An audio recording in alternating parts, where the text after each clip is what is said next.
Hey physics friends, today what I'm going to do in this video, I want to go through the projectile initial conditions practice. Inside of physics, and specifically projectiles, knowing what numbers you start with is crucial to being able to figure out. The question's going to typically say, how long is it in the air for? How high did it go? How far did it go? What speed did it hit the ground with? Questions like that. And if you don't start with the correct numbers, there's no way you're going to end with the correct answers. So let's get started. Number one, it looks like you're on level horizontal ground and you're firing something straight up into the air.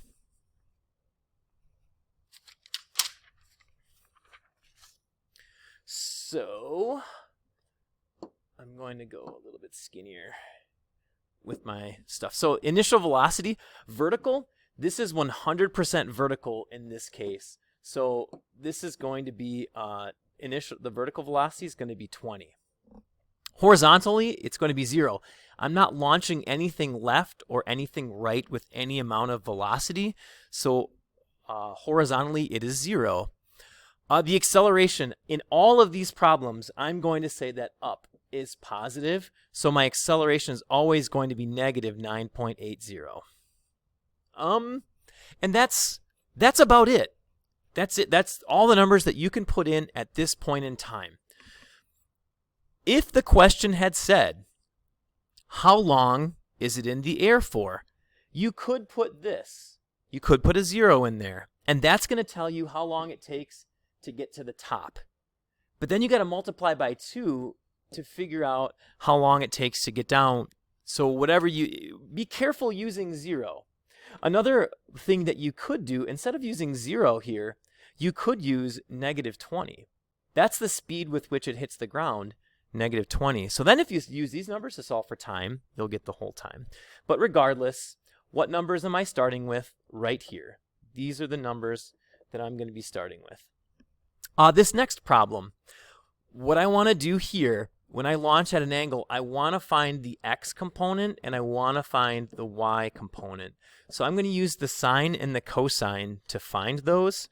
So the vertical component, y, is going to be 17.3, and then the x component is going to end up being 10. So when I use sine, I'm skipping over the sine and cosine for brevity. So my vertical is going to be 17.3. That's the speed at the beginning vertically. Horizontally, the speed is 10. The acceleration, again, up is always going to be positive in these. I'm going to say negative 9.80. These are the numbers that I start with. Now, again, you could say that the final velocity equals 0 so that when you launch this thing at an angle, the velocity right at there is 0. So if you use these three things to find the time, like if you're going to use this and this and this to find the time, be very careful. The time you find is going to be the time to right there. So you have to double that if the question says how much time. So again, I'm not going to put a 0 in there. I'm just going to leave it as is. 17.3, 10, negative 9.8. Now we start launching from elevated positions. So vertical, I am not launching this thing up and I am not launching this thing down. The initial velocity vertically is equal to 0. Horizontally, it's equal to 20.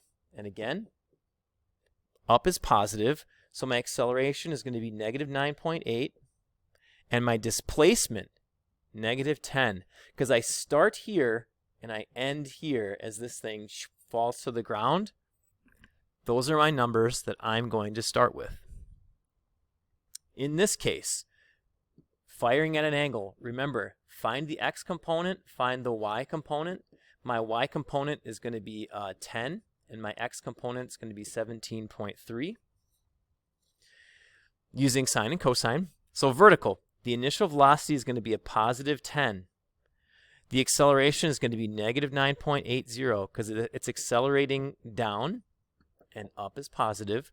My displacement is also going to be negative 10. Even though it goes up in the air and comes back down, it starts here, it ends here, so the displacement, negative 10.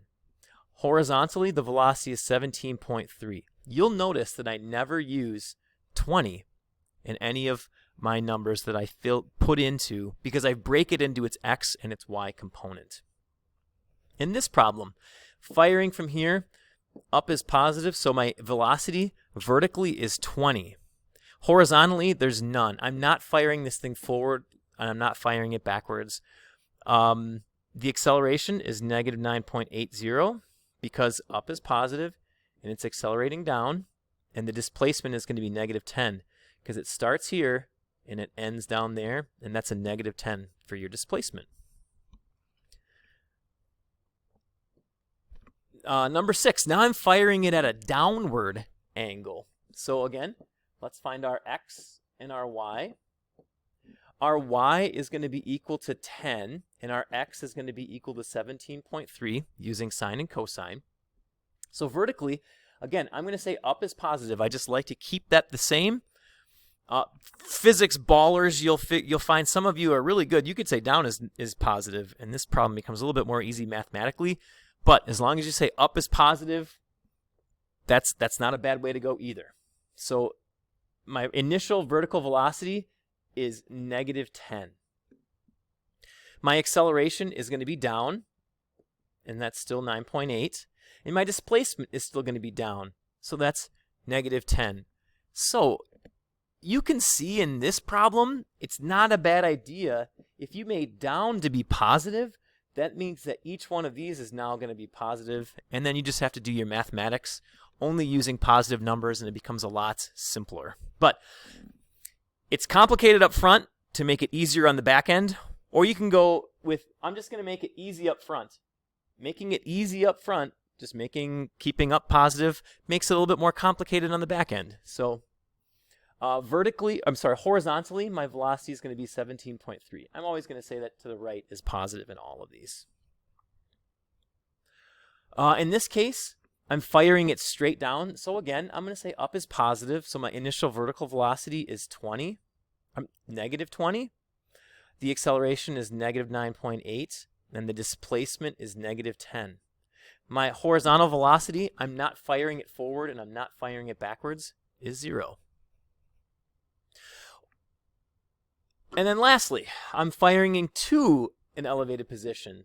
So I'm going to say that up is positive, and I'm going to say left is positive in this case. So vertically, this is going to be 17.3. This is going to be 10. So vertically, I'm going to have a 17.3. My acceleration is going to be negative 9.80, and my displacement is going to be a positive 10. Because now I'm starting here, and I'm ending here. Horizontally, my velocity is 10. So there you go, friends. Those are the answers. I like to, for those of you who are just, you want to take the bare bones, treat up as positive. That's you, and then acceleration is always going to be negative 9.80 vertically, no matter what. Some of you really understand this, and you're like, you know what? I can handle making down positive sometimes. Go with it. It's going to make your math a little bit easier. The less negatives in the problem, the less apt you are to make a mistake.